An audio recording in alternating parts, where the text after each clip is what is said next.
नमस्कार, news capital express में आपका स्वागत है। बुलेटिन की शुरुआत करते हैं ताज़ातरीन खबरों के साथ। भगवान कुश की स्मृति में उनकी पूजा के लिए कोई अच्छा स्थान विकसित करने का आप फैसला कीजिए। उसमें जितनी राशि लगेगी मैं भारतीय जनता पार्टी की सरकार के खजाने से दूंगा।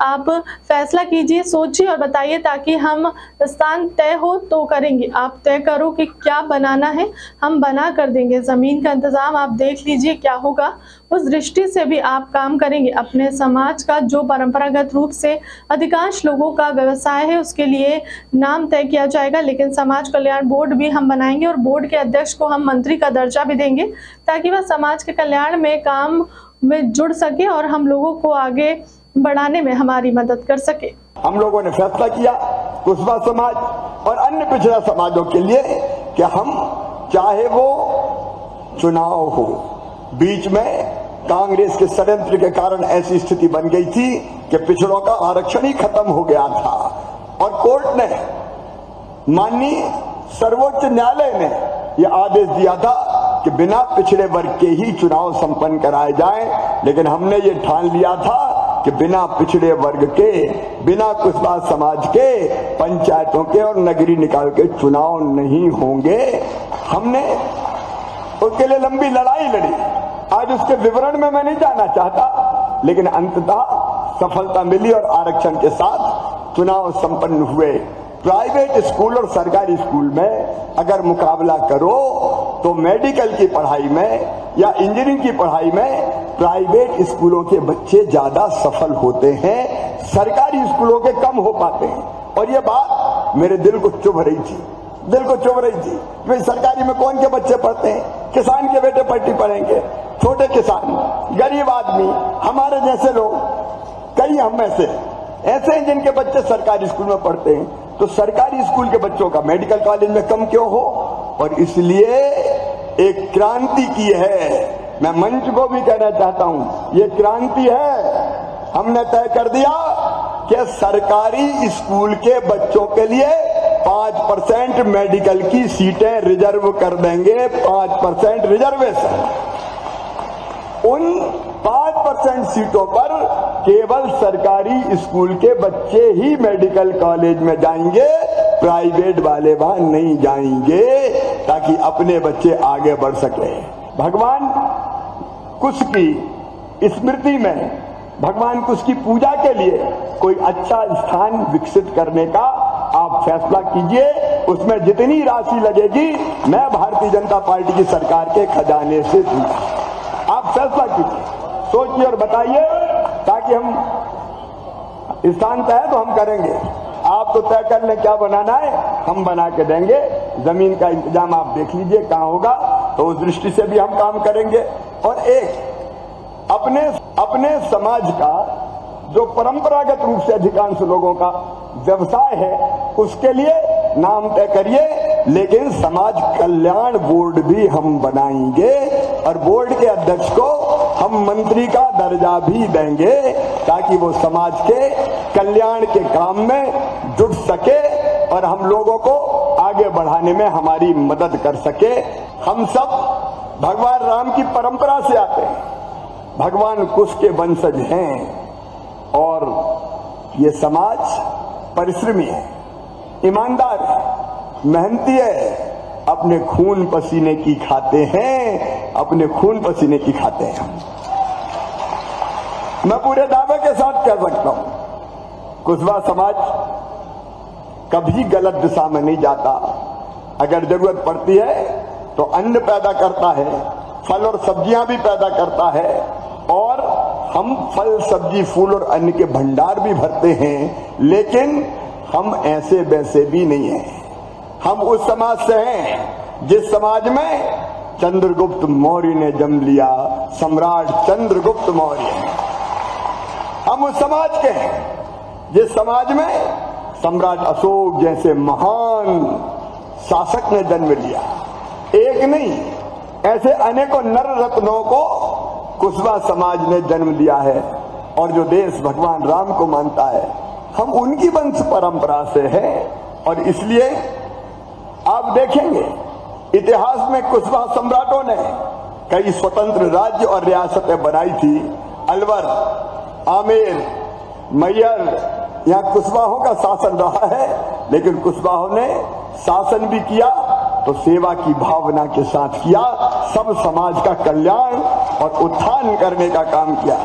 आबकारी विभाग ने पकड़ा अवैध शराब का जखीरा, एक पेटी विदेशी शराब, कई बियर की पेटियां समेत देसी मदिरा की जब्त, 85,000 कीमत की अवैध शराब की जब्त। वीआईपी रोड पर चलते वाहन का पीछा कर अवैध शराब की जब्त, वाहन चालक को किया गिरफ्तार, वाहन को किया जब्त, आरोपी वाहन मालिक की तलाशी जारी। की दुकानें के बाजू में मुर्गे और अंडे की दुकानें लगी हैं, खुले अहाते चल रहे हैं, चाहे पॉश एरिया हो चाहे नहीं मैडम, इन्हें आप अहाता, शराब नीति लागू होने के बाद अहाते बंद हुए लेकिन खुले में चल रही है। देखिए ऐसी जो दुकानें चल रही हैं वो विभाग के अधिकार क्षेत्र के बाहर हैं।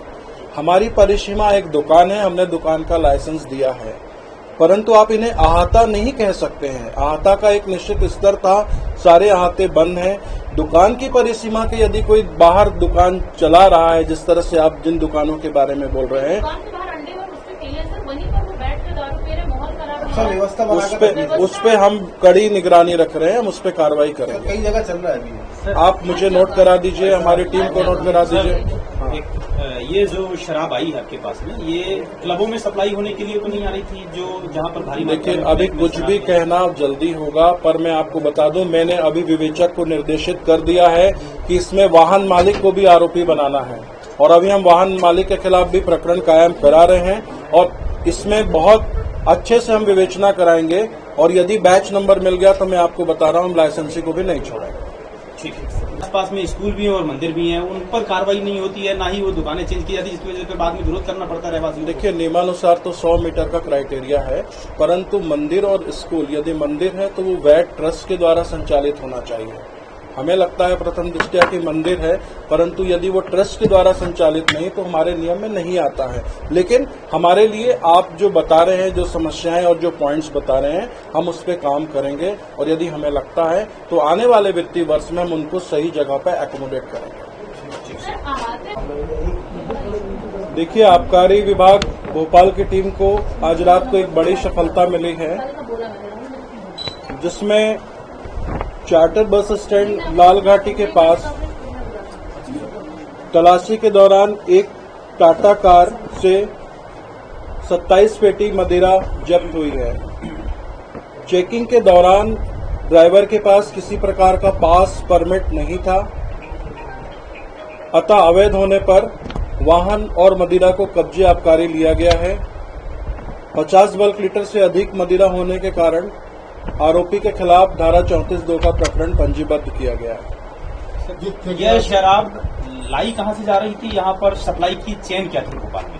देखिए प्रकरण विवेचना में लिया गया है, उससे पूछताछ की जा रही है। अभी इसमें अलग अलग ब्रांड्स के 4-5 अलग अलग ब्रांड्स हैं, हम उनका बैच नंबर मिला रहे हैं, और यदि किसी लाइसेंसी दुकान से ये शराब निकलना पाई जाती है तो निश्चित रूप से हम लाइसेंसी के खिलाफ भी कार्रवाई करेंगे। सर कितनी महंगी शराब की बोतलें हैं या फिर इसका सर टोटल अमाउंट क्या है? लगभग 264 बल्क लीटर मदिरा है।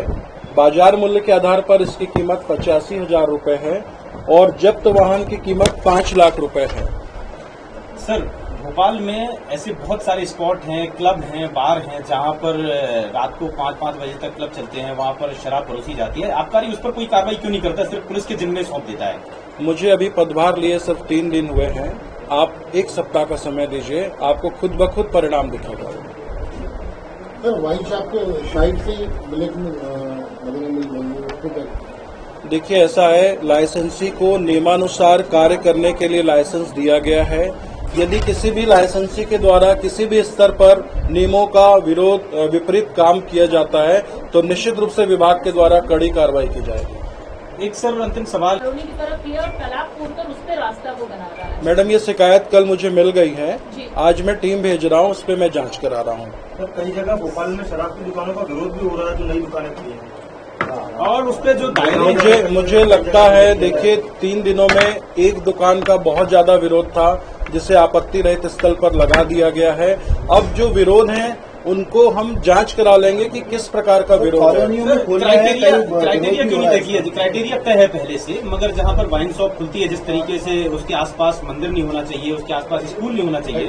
बट यहाँ भोपाल की अगर हम बात करें तो बहुत सारे ऐसी दुकानें हैं कि जो वाइन शॉप रहती है, वाइन शॉप के बाहर हम देखते हैं ट्रैफिक की अव्यवस्था, आने जाने रहवासियों को इतनी परेशानियों का सामना करना पड़ता है कि कई महिलाएं, कई बच्चों को परेशानियों का सामना करना पड़ता है। उसको लेकर कुछ व्यवस्था आबकारी क्यों नहीं करता है?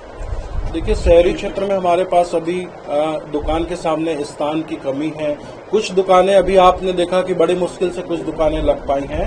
आने वाले समय में शासन के निर्देश हैं कि सबसे प्राथमिकता में हमको नगर निगम की जमीन आवंटन करना है, तो इस वर्ष हम वो एक्सरसाइज करेंगे और अधिकांश दुकानों को ऐसी जगह पे एकोमोडेट करेंगे जहां पर ट्रैफिक की भी व्यवस्था हो और किसी प्रकार से जन विरोध ना हो। 179 करोड़ रुपए का लॉस हुआ है लास्ट फाइनेंशियल ईयर में आबकारी विभाग को मध्य प्रदेश में।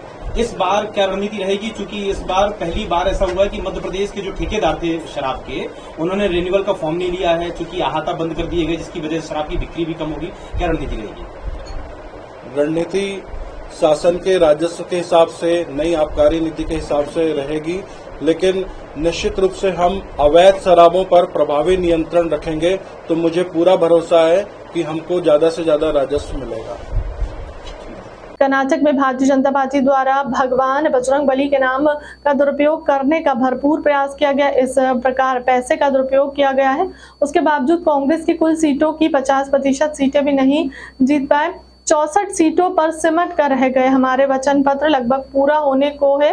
किसान कर्ज माफी से जुड़ी हुई तमाम घोषणाएं कांग्रेस के वचन पत्र में आ जाएंगी। हमारी नारी सम्मान योजना को प्रदेश भर से बहुत अच्छा रिस्पांस मिल रहा है। अंत में मुद्दा यह होगा कि जनता किस पर विश्वास करती है और इसी विश्वास के मुद्दे पर मध्य प्रदेश का चुनाव लड़ा जाएगा। यदि मध्य प्रदेश में कट्टरवादी संगठनों की घुसपैठ हुई है तो यहाँ पुलिस प्रशासन का दायित्व होना चाहिए कि मध्य प्रदेश को मुक्त करें ऐसी शक्तियों से। मैंने केरल स्टोरी नहीं देखी है और इस विषय में ज्यादा जानकारी नहीं, परंतु आम मतदाता अब बहुत समझदार हो चुका है। वह समझ रहा है कि धार्मिक मुद्दों को राजनीतिक मंच पर भाजपा लेकर आ रही है और अपने कार्यकाल का हिसाब नहीं दे रही है। चला उसका कोई नकारात्मक परिणाम आपको इलेक्शन रिजल्ट में नजर नहीं आया। आपको लगता है कि मध्य प्रदेश में भी इस तरह का कोई फैसला हो सकता है या इस पर विचार हो सकता है? मैंने बार बार कहा है कि सुप्रीम कोर्ट ने जो कहा है हम उसका पालन करेंगे।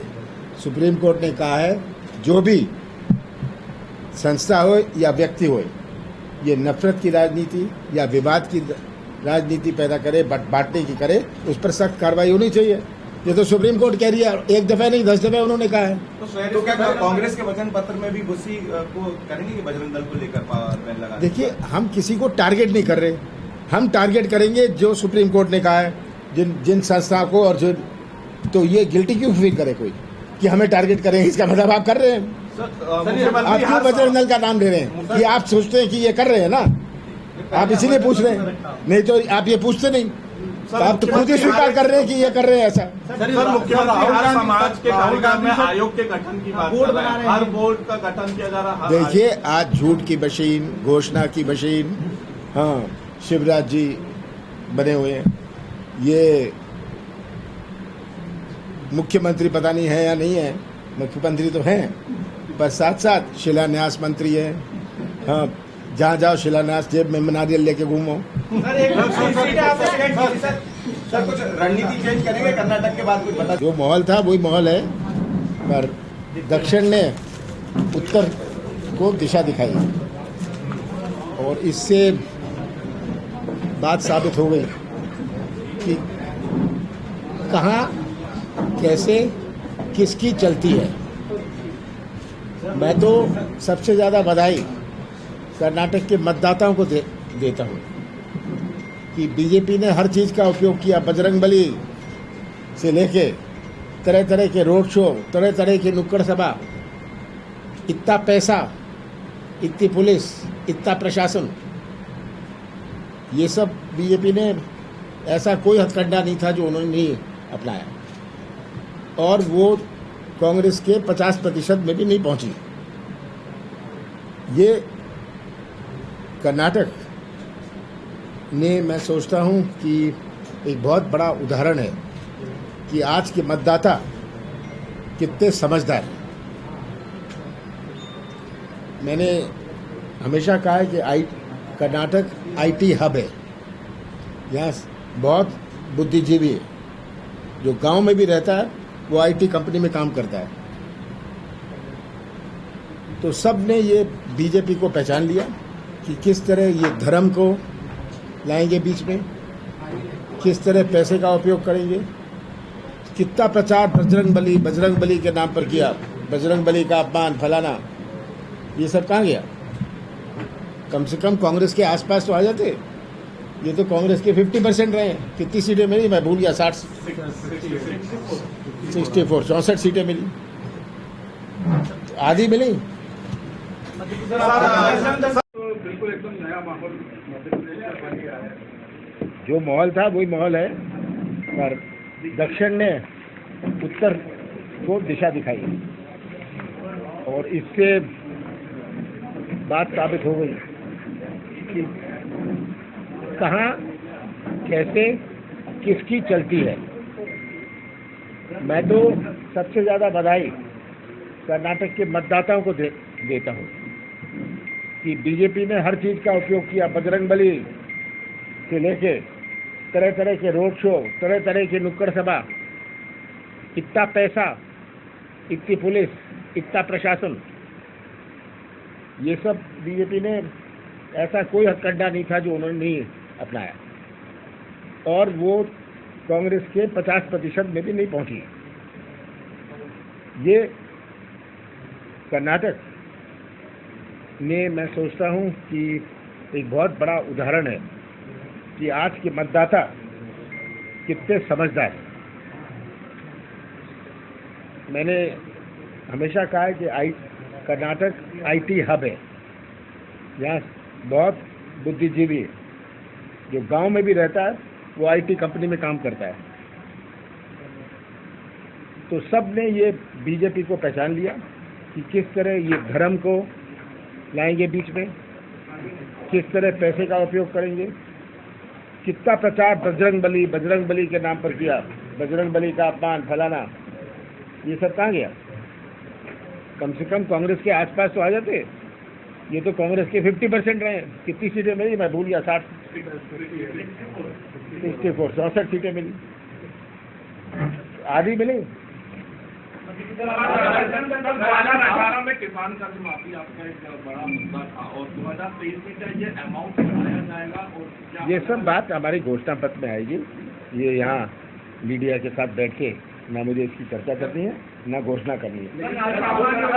नारी सम्मान योजना को किस तरह का रिस्पॉन्स मिल रहा है? नारी सम्मान योजना को बहुत बढ़िया रिस्पॉन्स मिल रहा है। अंत में बात है कौन किस पर विश्वास करता है, ये बहुत बड़ा मुद्दा होगा, कौन किस पर विश्वास करता है। और यही मुद्दे पर, विश्वास के मुद्दे पर ही अगला मध्य प्रदेश का चुनाव लड़ा जाएगा। सर, मध्य प्रदेश लगातार आतंकियों का गढ़ बन रहा है, क्योंकि अभी कुछ दिन पहले ही जिस प्रकार से हज से जो आतंकी है उनकी गिरफ्तारी हुई थी।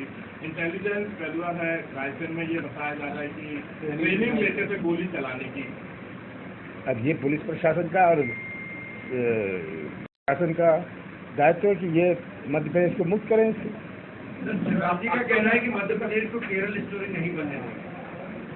मध्य प्रदेश को केरल स्टोरी,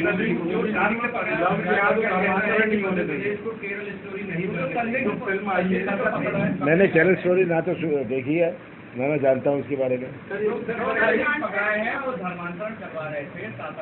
देखिए, आम मतदाताओं का भी पेट भरने लग गया है इनके प्रचार से। कभी धार्मिक बात करेंगे, धर्म को मंच पर ले आएंगे। क्या मतदाता नहीं समझता कि ये अपनी उपलब्धियों की बात नहीं कर रहे, अपने कार्यकाल की बात नहीं कर रहे और धार्मिक मुद्दों पर राजनीतिक मंच पर ला रहे। आज हर मतदाता ये समझता है। सर, जो एक आरोप कर्नाटक में जो नतीजा है उसके बाद कांग्रेस के सीएम को लेकर लग रहा है किसको लगे, सिद्धरामैया और डीके शिवकुमार, आपको क्या लगता है कि दोनों में से, क्योंकि दोनों ही रेस में है, तो मुख्यमंत्री के तौर पर बात की दोनों मेरे नज़दीक हैं। मेरी सिद्धरामैया जी से, डीके शिवकुमार से लगातार बात हो रही है। आज डीके शिवकुमार का जन्मदिन भी है, ठीक है, मेरी लगातार बात हो रही है। मेरी खड़गे जी से भी बात हुई।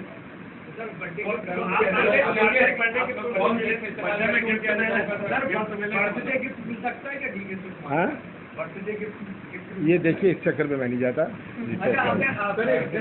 पर बजरंग दल पे बैन का मुद्दा चला, उसका कोई नकारात्मक परिणाम आपको इलेक्शन रिजल्ट में नजर नहीं आया। आपको लगता है कि मध्य प्रदेश में भी इस तरह का कोई फैसला हो सकता है या इसका विचार? मैंने बार बार कहा है कि सुप्रीम कोर्ट ने जो कहा है हम उसका पालन करेंगे। सुप्रीम कोर्ट ने कहा है जो भी संस्था हो या व्यक्ति हो ये नफरत की राजनीति या विवाद की राजनीति पैदा करे, बांटने की करे, उस पर सख्त कार्रवाई होनी चाहिए। ये तो सुप्रीम कोर्ट कह रही है, एक दफा नहीं 10 दफे उन्होंने कहा है। कांग्रेस के वचन पत्र में भी बुद्धि को करेंगे बजरंग दल को लेकर। देखिए, हम किसी को टारगेट नहीं कर रहे, हम टारगेट करेंगे जो सुप्रीम कोर्ट ने कहा है, जिन संस्थाओं को, और जो तो ये गिल्टी क्यों फील करे कोई कि हमें टारगेट करेंगे? क्या मतलब आप कर रहे हैं? आप क्यों बजरंग दल का नाम दे रहे हैं? कि आप सोचते हैं कि ये कर रहे हैं ना, आप इसी में पूछ रहे हैं, नहीं तो आप ये पूछते नहीं, आप तो खुद ही स्वीकार कर रहे हैं कि ये कर रहे हैं ऐसा। समाज के कार्यक्रम में आयोग के गठन की बात कर रहे हैं, हर बोर्ड का गठन किया जा रहा है। देखिए, आज झूठ की मशीन, घोषणा की मशीन, हाँ, शिवराज जी बने हुए हैं, ये मुख्यमंत्री पता नहीं है या नहीं है, मुख्यमंत्री तो हैं, पर साथ साथ शिलान्यास मंत्री है। हाँ, जहाँ जाओ शिलान्यास, जेब में नारियल लेके घूमो। कक्षा 5वीं और 8वीं का परीक्षा परिणाम घोषित हुआ। शिक्षा मंत्री इंदर सिंह परमार ने किया रिजल्ट घोषित। 5वीं के लिए 11,69,823 छात्रों ने दी परीक्षा। कुल 22 लाख छात्रों ने दी परीक्षा। 51% लड़के और 48 लड़कियां हुई थी परीक्षा में शामिल। 5वीं का परिणाम रहा 82.27%। कक्षा 8वीं का परीक्षा परिणाम रहा 46%, 2 से 3% गिरा परिणाम। 5वीं और 8वीं के लड़कियों ने मारी बाजी, जबलपुर संभाग ने मारी बाजी। चीजें आए, लेकिन एक माननीय मुख्यमंत्री जी और मंत्री जी का एक दृढ़ ये था हमारे पीछे कि आप आगे बढ़िए। और आप सबको पता है, एक पेपर भी लीक हुआ, तब भी मंत्री जी ने ये 1 सेकंड भी नहीं लिया, पूछा कि क्या करना है, री एग्जाम करिए। तो गुणवत्ता में किसी तरह का कोई समझौता नहीं है। वो इससे सर पूरे टीम के ओर से मैं आपको आभारी हूँ सर, इतना बड़ा काम करने के लिए आपने हमारे ऊपर विश्वास जताया। Thank you so much. जिसके पास सबसे ज़्यादा डाटा है, जिसके पास सबसे ज़्यादा जानकारी होगी, और आने वाले समय में हम और गुणवत्तापूर्ण शिक्षा मध्य प्रदेश को बेटे बेटी को दे सकेंगे, उस प्रकार का हम ढांचा बनाने जा रहे हैं। हमारे धनराजू जी ने बताया 5वीं का रिजल्ट जो है 82% से ऊपर रहा है। पिछले साल से जरूर थोड़ी कमी दिखी होगी, लेकिन पिछले साल केवल शासकीय विद्यालयों की हमने परीक्षा ली थी, थोड़े रेगुलर थे, क्योंकि पहला साल था, वर्षों बाद परीक्षाएं हो रही थी, इसलिए शुरू के साल में परीक्षाओं का भय नहीं बन जाए, इसलिए हमने उदारता दिखाते हुए सारा वो किया था इस कारण से। लेकिन इस साल हमने गुणवत्तापूर्ण हमारा जो है परिणाम रहे, अच्छा परिणाम रहे, और परीक्षा जैसी परीक्षा हो उस प्रकार की हमने परीक्षा आयोजित करके परीक्षा ली है, उसका रिजल्ट है। जिस प्रकार से 8वीं में भी हम कहेंगे कि भाई 80% के लगभग हमारा परिणाम रहा है। दोनों परिणाम एक प्रकार से हमारे बच्चों को उत्साह को दिखाता है। बाकी जो आकलन किया है ग्रामीण क्षेत्र और शहरी क्षेत्र का, मुझे लगता है कि अब मध्य प्रदेश के बेटे बेटियां ग्रामीण क्षेत्र में भी पढ़ने में किसी भी रूप में कमज़ोर नहीं है, और उन्होंने इसलिए ग्रामीण क्षेत्र के बेटे बेटियों ने मेहनत की है। जिस प्रकार से बेटियों का परिणाम अच्छा रहा है, ये जरूर हम सबके लिए है कि भाई बेटियां पढ़ने में आगे हो रही है, बेटे जरूर कहीं ना कहीं चूक कर रहे हैं। मैं आज आपके माध्यम से उनसे कहूँगा कि बेटों को भी आगे बढ़ने के लिए और अपना ज्ञान बढ़ाने के लिए और तैयारी के साथ में अगले साल का परिणाम सबका अच्छा है। और मैं कहूँगा कि भैया सी या 80% तक नहीं तो 95-96% तक मध्य प्रदेश के हमारे 5वीं और 8वीं के बेटे बेटियां भी से तैयारी करें और अच्छा परिणाम लाएंगे। मेरी ओर से ऐसी सबको शुभकामनाएं। टेबल पर रख दो, हाथ दर्द लगे तुम लोग का। चलो करो, ठीक है। कैसे देखते हैं आज परिणाम घोषित? आज आप सबके माध्यम से मैं प्रदेश के 5वीं और 8वीं के जो बच्चे परीक्षा में बैठे थे उन सबको बधाई देना चाहता हूं, और अच्छी संख्या में हमारे छात्रों ने अच्छा रिजल्ट दिया है, उनको भी बधाई देना चाहता हूं, शुभकामना देना चाहता हूं।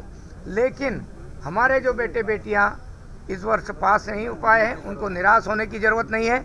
उनको हम एक अवसर और दे रहे हैं हमने तो केवल ये परीक्षा संपन्न करा करके अपने मध्य प्रदेश की शिक्षा की गुणवत्ता को कैसे सुधारें, कैसे ठीक करें, उसका एक छोटा सा प्रयास किया है।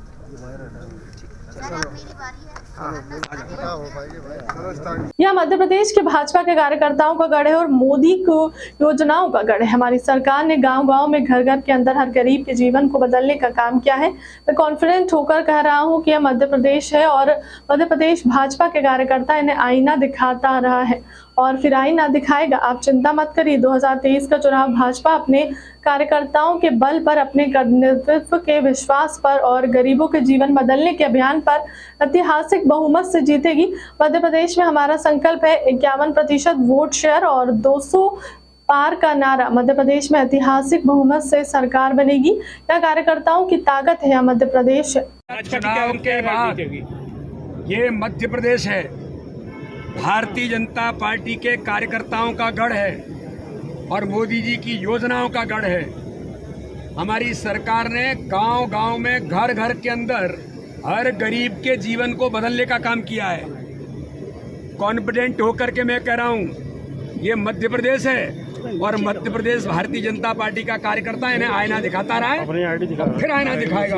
आप चिंता मत करिए, 2023 का चुनाव भारतीय जनता पार्टी अपने कार्यकर्ताओं के बल पर, अपने नेतृत्व के विश्वास पर और गरीबों के जीवन बदलने के अभियान पर ऐतिहासिक बहुमत से जीतेंगे। क्या अभी भी 200 पार के बाद अभी भी क्यों मध्य प्रदेश में तो हमने, ये हमारा संकल्प है 51% वोट शेयर और 200 पार का नारा। मध्य प्रदेश में ऐतिहासिक बहुमत से सरकार बनेगी।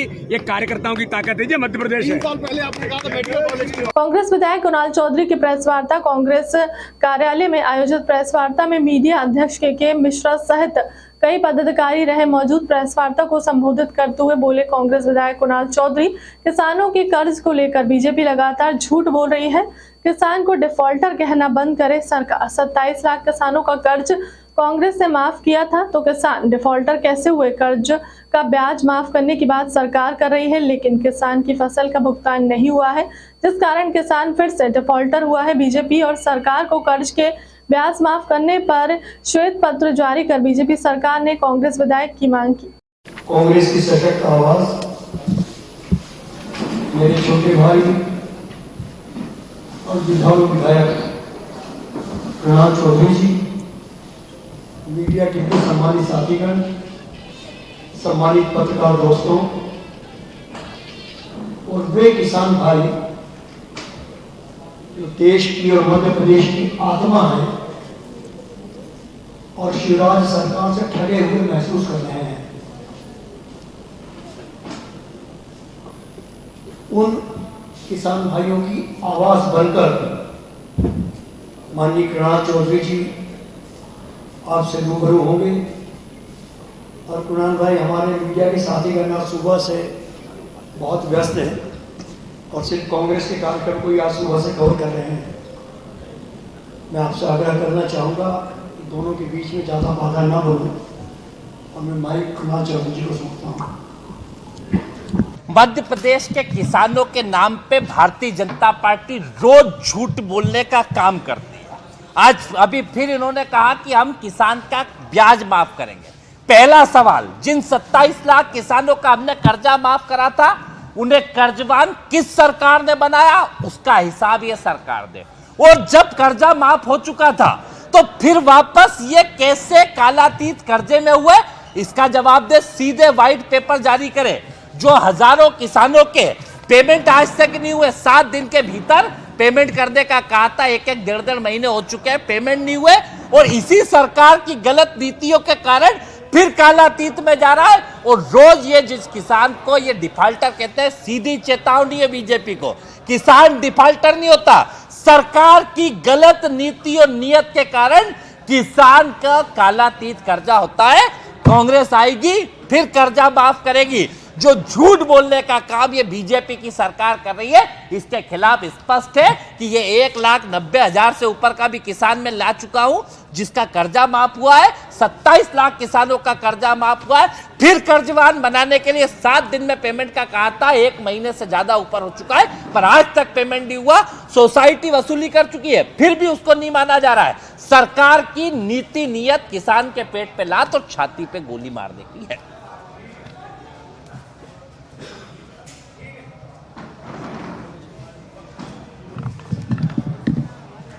पत्रकार साथियों को नमस्कार करना चाहूँगा और यहाँ पे बैठे हमारे मीडिया का, जिनसे हमें सीखने को मिलता है, समझने को मिलता है, और ऐसे जिस तरीके से धारदार तरीके से अपनी बात को कहने का जो माजदा रखते हैं और जो लगातार संघर्ष के पर्याय हैं, कैसे के मिश्रा जी, यहाँ पे मौजूद विभा जी, सभी मीडिया पत्रकार साथी हमारे साथ, परिवार के गाँव से हमारे सभी साथी, यूथ कांग्रेस के प्रवक्ता हैं, यहाँ पे NSUI के हमारे मनीष हैं, हमारे हुकुम हैं, सभी किसान परिवार के लोग भी यहाँ पे आए हुए हैं।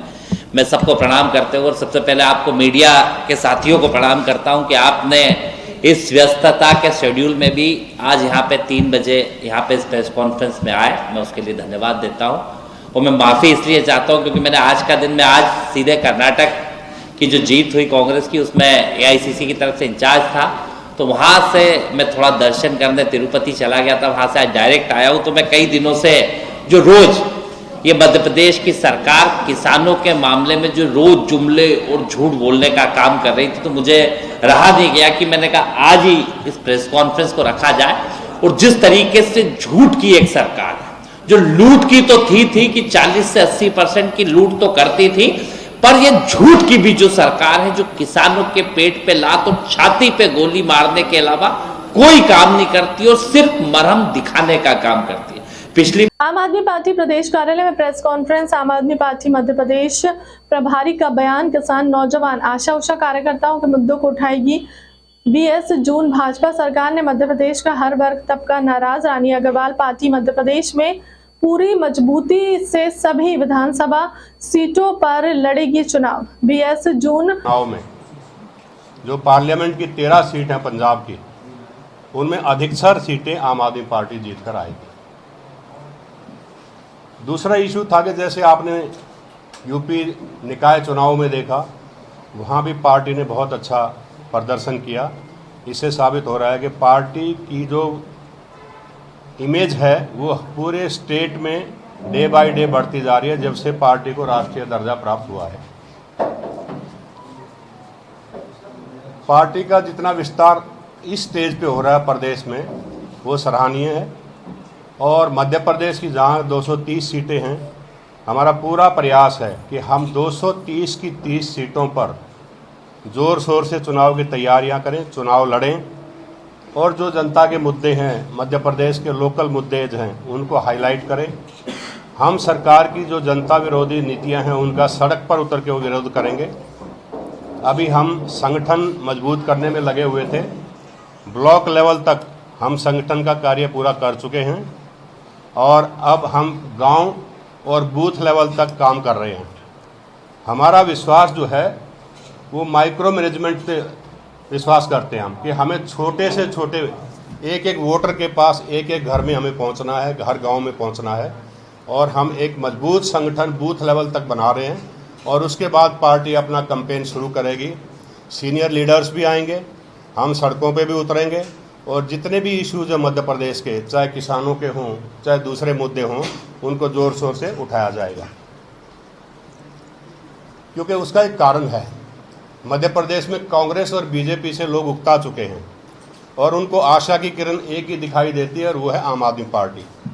अरविंद केजरीवाल जी की नीतियाँ, अरविंद केजरीवाल जी का मॉडल ऑफ गवर्नेंस डेवलपमेंट, उसका जो मॉडल लेके हम मध्य प्रदेश में भी आएंगे, जो हमने दिल्ली में किया, जो पंजाब में भी किया, उनको आगे रख के हम चुनाव लड़ेंगे। और हमें पूरी उम्मीद है कि हम मध्य प्रदेश में बहुत अच्छा परफॉर्म करने जा रहे हैं। हम कोई लोकल इशू या किसानों का इशू किसी स्टेज पे उठाएं, या दूसरी बात यह है कि वो लोग किसानों से इतना चिढ़ते हैं कि नहीं चाहते कि किसानों के बारे में कोई दूसरी पार्टी का आदमी बात करे। अब अभय चौटाला जी ने किसानों की बात की, तब वो चुप रहे। अभय चौटाला जी ने जंतर मंतर पे बैठे हुए पहलवानों की बात की, तभी भी वो चुप रहे। एक छोटी सी बच्ची थी 7-8 साल की, उसने दोनों इश्यूज उठाए, लेकिन तब कोई नहीं बोला। हाँ, मैंने जब ये इशू रेज किया तो इमीडिएटली मुझे धमकी दी गई कि आप स्टेज से उतर जाएंगे अगर आप ये बात करेंगे तो। कोई बात नहीं, बेनीवाल जी ने इंटरवीन किया और उसके बाद मैंने अपना बयान जो है जारी रखा। मेरा कहने का मतलब ये है कि या तो आप किसानों से चिढ़ते हैं, ये मेरा अपमान नहीं था या ना आम आदमी पार्टी का अपमान था, ये अपमान था लाखों जो किसान हैं मध्य प्रदेश के उनका। उन्होंने लाखों किसान जो मध्य प्रदेश के उनका अपमान किया। और आम आदमी पार्टी आज आप लोगों के सामने डिमांड करती है, मांग करती है कि जो मध्य प्रदेश के खाद्य मंत्री हैं, एग्रीकल्चर मिनिस्टर हैं, मिस्टर कमल पटेल जी, वो ना मेरे से ना आम आदमी पार्टी से, वो किसानों से माफ़ी मांगे अगले 36 घंटे में। अगर वो किसानों से माफ़ी नहीं मांगते हैं अपने बिहेवियर के लिए जो उन्होंने किया, तो आम आदमी पार्टी इसको बहुत बड़ा मुद्दा बनाने जा रही है, राष्ट्रीय लेवल पे भी और स्टेट लेवल पे भी। अगर वो आदमी किसानों को एक्सप्लेन नहीं करेगा कि मैंने इनको किसानों की बात करने से क्यों रोका, तो हम उनके खिलाफ एक आंदोलन खड़ा करेंगे। तो ये पार्टी की बात करें तो लाडली बहना योजना की शुरुआत की है, और वहीं कांग्रेस की बात करें तो नारी सम्मान योजना, जिसमें 1500 रुपये देने की बात की जा रही है, 500 रुपये सिलेंडर। आम आदमी पार्टी की महिलाओं के लिए क्या कुछ योजनाएं रहने वाली हैं, क्या कुछ उनको छूट देगी? और जो सरकार ने 1000 की बात की है और जो कांग्रेस 1500 देने की बात कर रही है, कितना सही मानते हैं? आयुष्मान भारत एक स्कीम आई थी मेडिकल फैसिलिटीज़ के लिए। वो स्कीम दिल्ली का जो हेल्थ का मॉडल था उसके सामने फेल हो गई। क्यों? अगर आपके पास 2 व्हीलर स्कूटर भी है तो आप उसका फ़ायदा नहीं उठा सकते। इतनी कंडीशंस उसमें लगा दी गई थी कि आयुष्मान भारत में लोगों को रिलीफ नहीं मिला। मोहल्ला क्लिनिक पंजाब में और जो दिल्ली में शुरू किए, वहाँ टोटली फ्री इलाज है। 500 टेस्ट आज के दिन हम फ्री कर रहे हैं। तो वो पॉपुलैरिटी जो मोहल्ला क्लिनिक की सिर्फ दिल्ली और पंजाब में नहीं है, अब्रॉड में भी है। जो कोफी अन्नान थे यहाँ, इनके UN के जो पुराने सेक्रेटरी थे, वो मोहल्ला क्लिनिक दिल्ली का देखने आए थे। तो मोहल्ला क्लिनिक की जो पॉपुलैरिटी इनके कंपैरिजन में बहुत अच्छा है। दूसरी आपने बात बताई कि इन्होंने अनाउंस किया है लाडली बहना। अब लाडली बहना में ये कह रहे हैं कि इतनी कंडीशंस लगा दी गई हैं कि वो कभी पूरी नहीं होंगी और किसी लाडली बहन को उसका बेनिफिट होने नहीं जा रहा है।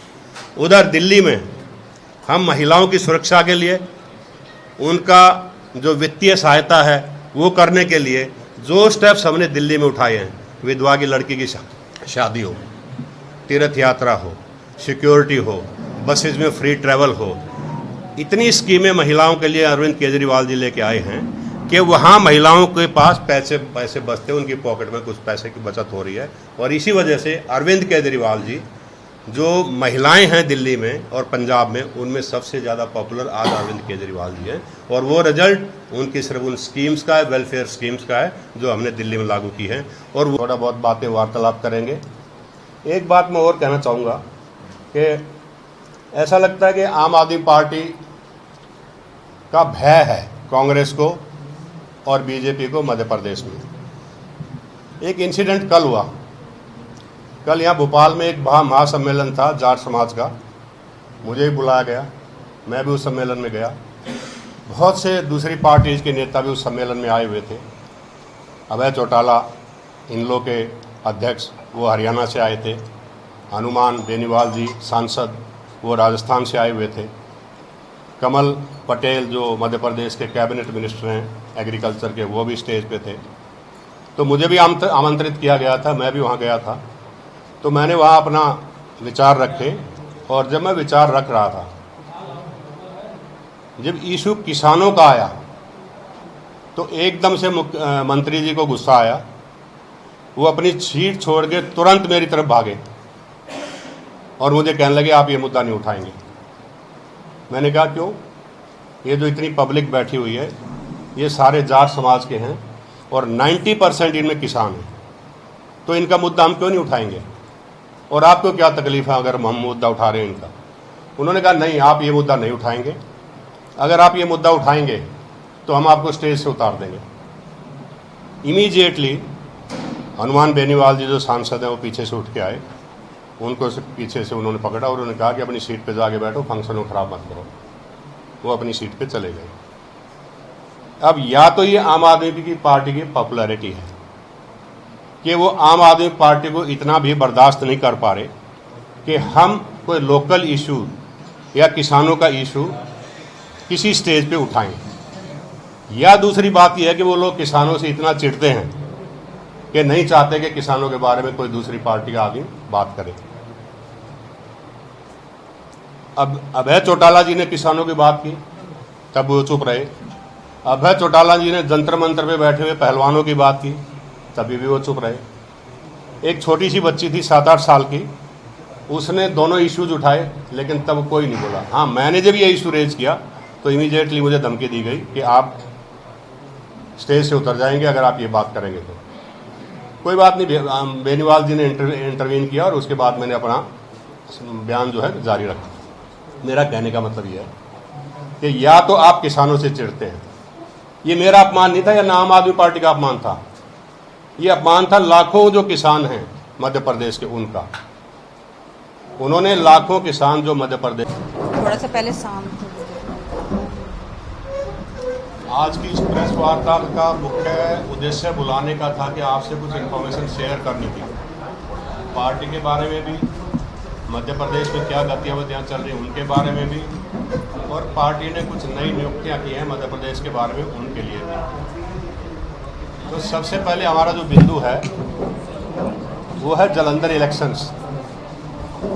जालंधर इलेक्शन में आम आदमी पार्टी ने बहुत ही शानदार विजय प्राप्त की है। हमारे जो कैंडिडेट थे रिंकू जी, उन्होंने बहुत बढ़िया चुनाव लड़ा और जीत हासिल की, और आम आदमी पार्टी की लोकसभा में फिर से एंट्री हुई। उनका नाम है श्री सुशील कुमार रिंकू। ये जीत साबित करती है कि आम आदमी पार्टी में दिन प्रतिदिन लोगों का विश्वास, लोगों का प्यार बढ़ता चला जा रहा है। शुरू में आम आदमी पार्टी की जब सरकार बनी पंजाब में, बहुत सी अफवाहें उड़ाई कि बॉर्डर स्टेट है, भगवंत मान जी संभाल नहीं पाएंगे, लेकिन भगवंत मान जी ने बहुत ही सूझबूझ के साथ सरकार चलाई, और जितने भी इश्यूज़ थे, चाहे किसानों के थे, चाहे ड्रग्स का था, चाहे दूसरे मुद्दे थे, चाहे बॉर्डर इशू थे, उन्होंने खूब कार्यकुशलता दिखाते हुए सबको शॉर्ट आउट किया।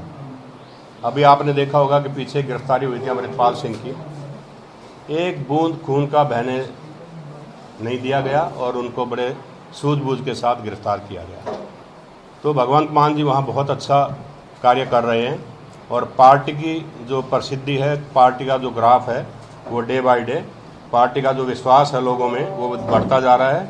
और हम उम्मीद करते हैं कि 2024 के चुनाव में जो पार्लियामेंट की 13 सीट हैं पंजाब की, उनमें अधिकतर सीटें आम आदमी पार्टी जीत कर आएगी। दूसरा इशू था कि जैसे आपने यूपी निकाय चुनाव में देखा, वहाँ भी पार्टी ने बहुत अच्छा प्रदर्शन किया। इससे साबित हो रहा है कि पार्टी की जो इमेज है वो पूरे स्टेट में डे बाय डे बढ़ती जा रही है जब से पार्टी को राष्ट्रीय दर्जा प्राप्त हुआ है। पार्टी का जितना विस्तार इस स्टेज पे हो रहा है प्रदेश में, वो सराहनीय है, और मध्य प्रदेश की जहाँ 230 सीटें हैं, हमारा पूरा प्रयास है कि हम 230 की 30 सीटों पर ज़ोर शोर से चुनाव की तैयारियां करें, चुनाव लड़ें, और जो जनता के मुद्दे हैं, मध्य प्रदेश के लोकल मुद्दे हैं। कर्मचारियों ने किया प्रदर्शन, विंध्याचल भवन में प्रदर्शन, ओल्ड पेंशन लागू करने सहित 17 सूत्र मांगों को लेकर प्रदर्शन। कर्मचारी कांग्रेस के बैनर तले प्रदर्शन है।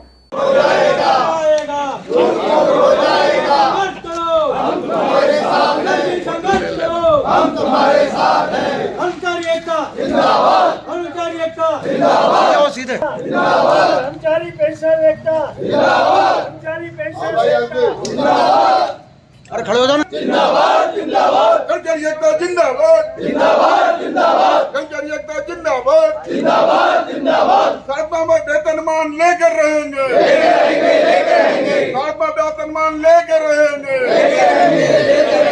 300 के बच्चा अवकाश लेकर रहेंगे, 300 दिवस का अर्जित अवकाश लेकर रहेंगे,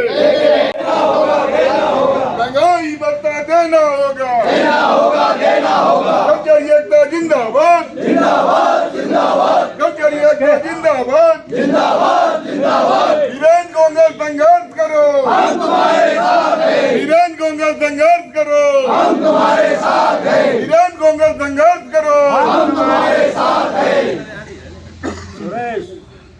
कर्मचारी एकता जिंदाबाद, कर्मचारी एकता जिंदाबाद, हमारी मांगे पूरी हो, हमारी मांगे पूरी हो, 300 दिन का अवकाश व्यक्तिकरण देना होगा, देना होगा, देना होगा, अवकाश व्यक्तिकरण कर्मचारी को देना होगा, देना होगा, देना होगा, कर्मचारी एकता जिंदाबाद, जिंदाबाद, जिंदाबाद, कांग्रेस जी संघर्ष करो। हाँ, आज आप लोगों ने प्रदर्शन किया। मध्य प्रदेश के कर्मचारियों की अनेक मांगें अनेक वर्षों से लंबित। इन मांगों के लिए सभी कर्मचारी संगठनों ने सरकार से अनेक बार आवेदन और मांग पत्र दिया है, लेकिन सरकार ने कर्मचारियों की जायज़ मांगों का सार्थक समाधान अभी तक नहीं किया। हमारे आउटसोर्स पे काम करने वाले कर्मचारी, दैनिक वेतन पे काम करने वाले कर्मचारी, स्थायी कर्मचारी, कार्यभारित कर्मचारी, महिला आंगनबाड़ी की कर्मचारी, इन सभी कर्मचारियों की मांगों पर सरकार ने ध्यान नहीं दिया। इनको इतना कम वेतन मिलता है कि मध्य प्रदेश में 8 वर्षों में 25,000 के कर्मचारियों ने आत्महत्याएं कर ली है। हमने सरकार का जब इस ओर ध्यानाकर्षण किया तो सरकार का कहना है कि ये मृत्यु का आंकड़ा जो 25,500 मध्य प्रदेश में है, ये राज्य के दूसरे प्रदेशों में भी है। इस प्रकार की गंभीर बात करना, संवादहीनता के खिलाफ बात करना सरकार की है और इसीलिए अपन ने प्रदेश के कर्मचारियों की और पेंशनर्स की न्यायोचित मांगों के लिए आज प्रदर्शन किया है। सरकार से हमारा आग्रह है कि कर्मचारियों की जायज़ और लंबित मांगों का शीघ्र समाधान करे, जिससे कर्मचारियों और श्रमिकों को आंदोलन और हड़ताल जैसे अप्रिय कदम उठाने के लिए बाध्य न होना पड़े। फिलहाल के लिए अब तक की खबरों में इतना ही। देश दुनिया की तमाम बड़ी खबरों के लिए बने रहे हमारे चैनल के साथ। नमस्कार।